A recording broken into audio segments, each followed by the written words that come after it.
আসসালামু আলাইকুম। তো চলে আসলাম। আজকে আমি সকাল সকাল থেকে নয়, আজকে আমি চলে আসলাম বিকাল থেকে। তো ভাবলাম আগামীকাল তো মার্কেটে গিয়েছিলাম কিছু শপিং করতে। নিজের জন্যে কিছু জামা কাপড় কিনলাম, ছেলের জন্যে কয়েকটি প্যান্ট কিনলাম। তো ভাবলাম আজকে যেকালে মার্কেটে আসলাম তো কিছু শুকনো বাজার তো করে নিয়ে যাই। বাড়িতে কিছু শুকনো বাজার শেষ হয়ে গেছে।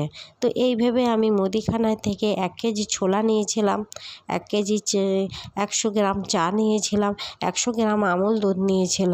তো ওগুলি আমি আজকে বিকালে এসে আবার আমি আমার নির্দিষ্ট কৌটোয় কৌটোয় ভরে নিলাম। আমুল দুধটি অবশ্য আমাদের খুব একটা লাগে না, বেশিরভাগ আমি লিকুইড দুধের চাটা করি, কিন্তু আমুল দুধটি একটু এক্সট্রাভাবে ঘরে রেখে দিই। কখন কোন প্রয়োজনে লাগে, হঠাৎ হয়তো লিকুইড দুধ নেই, তখন আমুল দুধটি থাকলে আমি ওটা কাজে লাগিয়ে দিই। হঠাৎ কোনো আত্মীয় আসলো অথচ লিকুইড দুধ ঘরে নেই, তখন আমুল দুধ থাকলে আমার খুব উপকার হয়। এই ভেবে আমি 100 গ্রাম সময় আমুল দুধ এনে আমার একটা কাঁচের বয়ামে যত্ন করে রেখে দিই।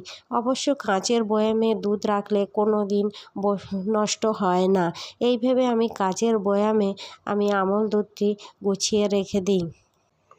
বিকালে এই সব কাজ করতে করতে ভাবলাম আমার একটা কুমড়ো গাছ আছে, সেই কুমড়ো গাছের ডগায় অনেক ফুল ফুটেছে। ভাবলাম সেখান থেকে কিছু কুমড়ো ফুল তুলে নিয়ে আসি। আজকে সন্ধ্যাবেলায় আমরা কুমড়ো ফুলের বড়া দিয়ে আর মুড়ি দিয়ে আর সন্ধ্যের চাটা খেয়ে নেব। কুমড়ো ফুলের বড়া খুব সুন্দর লাগে। আরও যদি ওই বেসনটাকে আমি আগের থেকে গুলে রাখি তো খুব খাস্তা হয় বা মচমচে হয়ে যায়। আমি একসঙ্গে 4-5টা চারা বসিয়েছিলাম, তার থেকে অনেক গাছ হয়েছিল। সেই গাছটা খুব লম্বা হলো, লম্বা হয়ে আমি তার থেকে অনেক শাক কেটে খেয়েছি। কুমড়ো গাছ শাক আর চিংড়ি মাছ দিয়ে রান্না করলে খুব সুন্দর হয়। ওই দিয়ে 1 থালা ভাত আমরা খেয়ে নিতে পারি। কিন্তু কুমড়ো শাকটা আমার খুব পছন্দের জিনিস। তো ভাবলাম আজকে একটু কুমড়ো ফুল তুলে নিই। কুমড়ো ফুল তো অনেক হয়েছে গাছে। কুমড়ো ফুলের বড়াটাও খুব টেস্টি লাগে শুনেছি। আগে আমি কয়েকবার করেছি, কিন্তু আজ ভাবলাম যে একটু করে নিই, সন্ধেবেলা মুড়ি দিয়ে তো খাওয়া যাবে। চা করব একটু আর একটু কুমড়ো ফুলের বড়া করব। তো বিকালে আমি বেসনটি গুলে ওটাকে রেখে দিয়েছিলাম আধ ঘন্টার জন্যে। ভাবলাম মগরিবের নামাজ পড়ে এসে আমি একধারে চা বসিয়ে দেব আর কুমড়ো ফুলের বড়া করব। মগরিবের নামাজ সেরে আমি সন্ধ্যাবেলা চলে আসলাম আমার রান্নাঘরে। কুমড়ো ফুলটি যখন তুলেছিলাম তখন লম্বা ডগা দিয়ে আমি তুলে নিয়েছিলাম। তো একে একে কাঁচি দিয়ে আমি ফুলটা একটু ডাঁটি সমেত রেখে দিয়েছিলাম।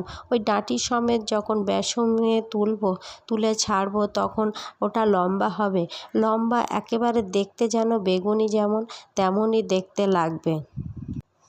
জানেন তো, বিয়ের আগে আমি কিছুই পারতাম না, কিছুই জানতাম না, কিন্তু বিয়ের পরে একটা কাজ একেবারে আমি শিখিনি। আস্তে করে শিখেছি।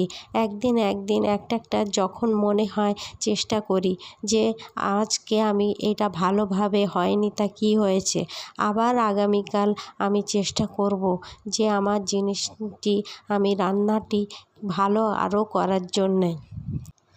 একটা মেয়ের কাছে মনের জোরটি হচ্ছে বড়ই জোর। যদি মনে করে চেষ্টা করে তাহলে সে কাজটি সে সফল হতেই পারবে।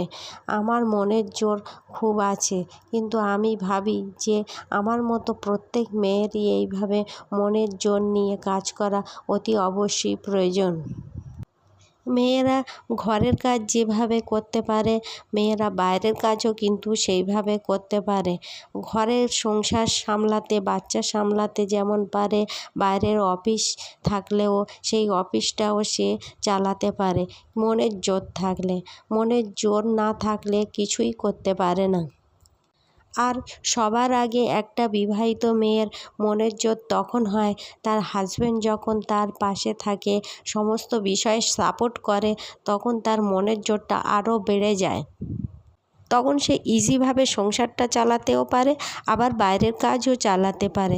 আপনাদের সঙ্গে গল্প করতে করতে দেখেন আমি কিভাবে কুমড়ো ফুলের বড়াগুলি মচমচে করে করে ফেললাম। ওটা আমি একটা পাত্রে তুলে নিয়ে ভাবলাম আগে মা আর আব্বাকে দিয়ে আসি।